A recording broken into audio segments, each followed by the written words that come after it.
Radhe Radhe guys, welcome back to my channel Radhe Krishna Barsa Jaiswal. तो आप सभी कैसे हो? कान्हा जी की कृपा से आप सभी ठीक होंगे।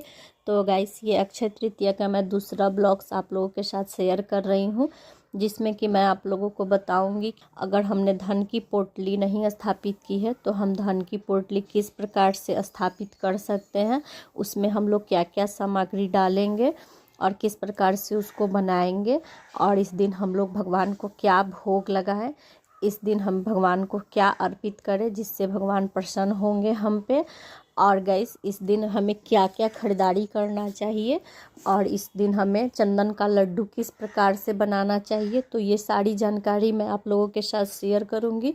तो इसलिए गाइस, आप लोग वीडियो में पूरा अंत तक बने रहिएगा। सबसे पहले मैं आप लोगों को बताना चाहती हूँ कि इस दिन हम भगवान को क्या अर्पित करें जिससे भगवान की कृपा हमें प्राप्त हो सके। तो इस दिन हमें भगवान को चंदन का लड्डू अर्पित करना चाहिए, गुलाब या फिर कमल के पुष्प अर्पित करने चाहिए। हमें कोशिश करके मंगाना चाहिए, मार्केट में बहुत सारे मिल जाते हैं, तो आप मंगाकर और भगवान को चढ़ा सकते हैं। तो इससे भगवान बहुत ही प्रसन्न होते हैं। हमें तुलसी की मंजरी भगवान को अर्पित करनी चाहिए और माता लक्ष्मी को, राधा माता को आप श्रृंगार का सामान अर्पित करें जिससे हमारा सौभाग्य बढ़ता है। तो आप ये सारी चीज़ें भगवान को अर्पित कर सकते हैं जिससे भगवान बहुत ही प्रसन्न होते हैं। गाइस, इसके बाद हम लोग जानेंगे कि हम भगवान को क्या ऐसा भोग लगाएं जिससे भगवान हम पे प्रसन्न हो। तो आप फल, मिठाई, मेवा जो भी चीज़ें चाहें आप भोग लगा सकते हैं, लेकिन विशेष रूप से आप इस दिन चावल का खीर बनाएं, मिश्री डालकर और केसर और इलायची डालकर वो भगवान को भोग लगाएं। वो भगवान को बहुत ही प्रिय है। और इस दिन आप चाहें तो राबड़ी का भी भोग लगा सकते हैं भगवान को, दूध को गाढ़ा करके और उसकी आप रबड़ी बनाएं और वो भोग लगाएं भगवान को। तो ये दोनों चीज़ें आप विशेष रूप से भगवान को बनाकर भोग लगा सकते हैं। ये भोग पाकर भगवान बहुत ही प्रसन्न होते हैं और माता लक्ष्मी की कृपा भी हम पे बनती है। तो इसलिए आप इस दिन चावल का खीर मिश्री डालकर बनाएं और उसमें केसर और इलायची भरपूर मात्रा में डालें और फिर भगवान को भोग लगाएं। तो ऐसे तो भगवान भाव के भूखे होते हैं। आप भाव से जो भी कुछ भगवान को भोग अर्पित करेंगे भगवान उसे बड़ी ही प्रेम से स्वीकार करते हैं। लेकिन अगर आपको पॉसिबल हो तो आप इन चीज़ों का भोग लगा सकते हैं, इससे भी भगवान की हमें शीघ्र प्रसन्नता प्राप्त होती है और भगवान की कृपा हम पे बनती है। तो आइए अब हम जानते हैं कि हम चंदन का लड्डू किस प्रकार से बनाएंगे और भगवान को अर्पित करेंगे। तो गाइस, सबसे पहले तो हमें एक डब्बा अष्टगंध चंदन लेना चाहिए और उसमें थोड़े से गुलाब जल और केसर मिलाएं और केसर और गुलाब जल मिलाकर उसको सख्त गूंदें अष्टगंध चंदन को, और उसके बाद उसका गोल लड्डू तैयार करें और उसको एक तुलसी के पत्र पर रखकर उस लड्डू को भगवान के पास अर्पित करें। इसमें हम चंदन को गूँथेंगे, उसमें जो भी चंदन लगा हुआ बच जाए उस पात्र में तो उसे अपने घर में सभी बच्चों को, बड़ों को, सभी को वो चंदन लगाएं जिससे हमें भगवान की कृपा प्राप्त होती है। और वो चंदन का लड्डू जब कल हो करके आप वहाँ से उठाएं भगवान जी के पास से, तो उसको आप अपने पास रख लें और नित्य उसको थोड़ा थोड़ा तोड़कर और उसको गलाकर पानी में और या फिर गुलाब जल में उसका डेली आप तिलक लगाएं। इससे भी भगवान की कृपा हमें प्राप्त होती है। और गाइस, तिलक हमें डेली लगाना चाहिए। तो आप थोड़ा सा भी छोटा सा ही तिलक लगाएं, लेकिन रोज़ हमें तिलक लगाना चाहिए जिससे भगवान बहुत ही प्रसन्न होते हैं। और अक्षय तृतीया के दिन गाइस, भगवान को भी पूरे बदन पे उनके चंदन का लेपन करें, उनको चंदन से सुंदर सुंदर उनके बदन पे आकृति बनाएं और बहुत ही सुंदर उनका चंदन का श्रृंगार करें। इससे भी भगवान बहुत ही प्रसन्न होते हैं। तो आपकी जैसे भाव हो और जैसे आपके पास समय हो आप उस प्रकार से भगवान का चंदन से सेवा कर सकते हैं, या फिर आप चंदन के पानी को घोलकर और फिर भगवान को स्नान कराएं चंदन के पानी से। तो इस प्रकार से आप चंदन की सेवा कर सकते हैं भगवान का। और चंदन का लड्डू किस प्रकार से बनाया जाता है वो भी मैं आप लोगों को बता चुकी हूँ। तो गाइस, अभी मैं आप लोगों को बताऊंगी कि अगर जिन लोगों ने धन की पोटली नहीं स्थापित की है दीपावली पे, तो वो लोग अपने घर पे धन की पोटली किस तरह से बनाएंगे और उसको अपने घर में स्थापित करेंगे।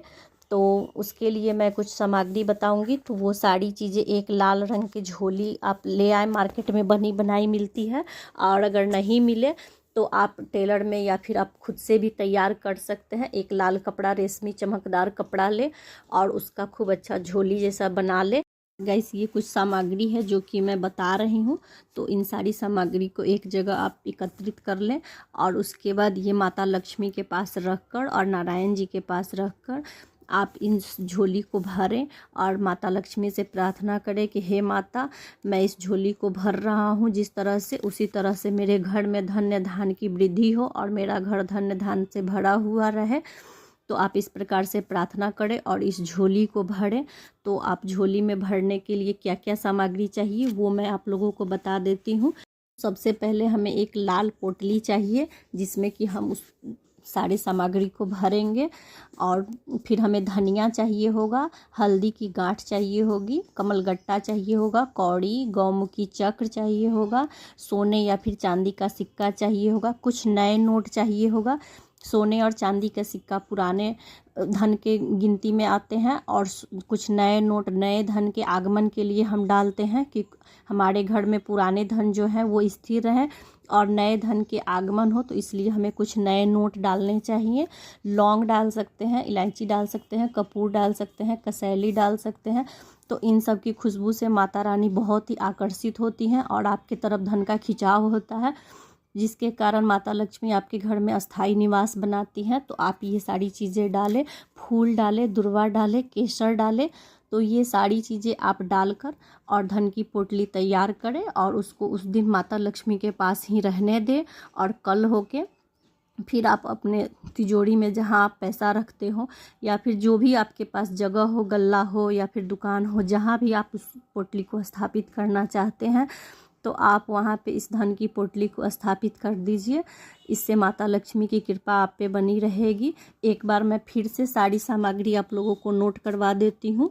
हमें एक झोली चाहिए होगा, धनिया, हल्दी गांठ, कमलगट्टा, कौड़ी, गौमुखी चक्र, सोने या चांदी के सिक्के, कुछ नए नोट, लौंग, इलायची, कपूर, कसैली, फूल, दुर्वा, केसर। तो ये सारी चीज़ें डालकर आप धन की पोटली बना सकते हैं और इसको स्थापित कर सकते हैं। गाइस, अभी मैं आप लोगों को बताती हूँ कि इस दिन हम क्या क्या चीज़ की खरीदारी कर सकते हैं जो अक्षय हो जाए हमारे जीवन में, जिससे हमारे जीवन में इन चीज़ों की कभी भी कमी ना हो। तो वो सारी चीज़ें मैं आप लोगों को बताती हूँ। ज़रूरी नहीं है कि आप इसमें से सारी चीज़ें खरीदें, लेकिन आपको जिस चीज़ की ज़रूरत हो आप वैसा जो भी चीज़ आपको लगे कि हाँ ये मेरे ज़रूरत का है, इसको मैं ख़रीदना चाहता हूँ बहुत टाइम से, तो वो चीज़ें आप खरीद सकते हैं। गाइस, खरीदने में सबसे पहला चीज़ है हल्दी। हल्दी शुभता का प्रतीक है, तो इसलिए हमारे घर में अच्छे और शुभ कार्य होते रहें, इसके लिए हमें हल्दी ज़रूर से ख़रीदना चाहिए। धनिया खरीदना चाहिए, धनिया से धन धान की वृद्धि होती है, तो इसलिए हमें धनिया खरीदना चाहिए। कमलगट्टा माता लक्ष्मी को बहुत ही प्रिय है, कमल के बीज, तो आप कमलगट्टा या फिर कमलगट्टे की माला खरीद सकते हैं। अगर आप चाहते हैं कि कमलगट्टे की माला लेना, माता लक्ष्मी का इससे जाप होता है, इससे माता रानी बहुत ही प्रसन्न होती है, तो आप कमलगट्टे का माला ले सकते हैं या फिर कमलगट्टे के बीज ले सकते हैं। तो आप जो चाहें वो ले सकते हैं। कौड़ी ले सकते हैं, माता लक्ष्मी का स्वरूप माना जाता है कौड़ी।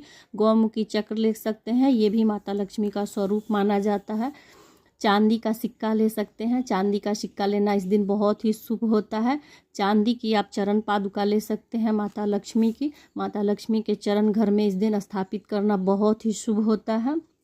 अगर आप अपने भगवान के लिए, लड्डू गोपाल जी के लिए या फिर कृष्ण जी के लिए, राधा जी के लिए आप अगर चांदी की पायल लेने का सोच रहे हैं या फिर आप नए पायल लेना चाहते हैं तो ये दिन बहुत ही शुभ है। आप इस दिन लाएं चांदी का पायल और अपने भगवान को धारण करवाएं, इससे भगवान की हमें प्रसन्नता प्राप्त होती है। आप इस दिन गरुड़ घंटी भी अपने घर में ला सकते हैं। घंटी की ध्वनि करने से माता रानी हम पे बहुत ही प्रसन्न होती है और भगवान की कृपा हमें प्राप्त होती है। आप चाहें तो इस दिन किसी मंदिर में भी घंटी टंगवा सकते हैं, इससे भी भगवान हम पे बहुत ही प्रसन्न होते हैं।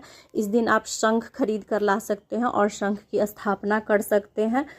तो इस दिन शंख खरीदना भी बहुत ही शुभ होता है। श्री यंत्र आप खरीद कर ला सकते हैं। श्री यंत्र की स्थापना करना इस दिन बहुत ही शुभ होता है, माता लक्ष्मी का प्रतीक होता है।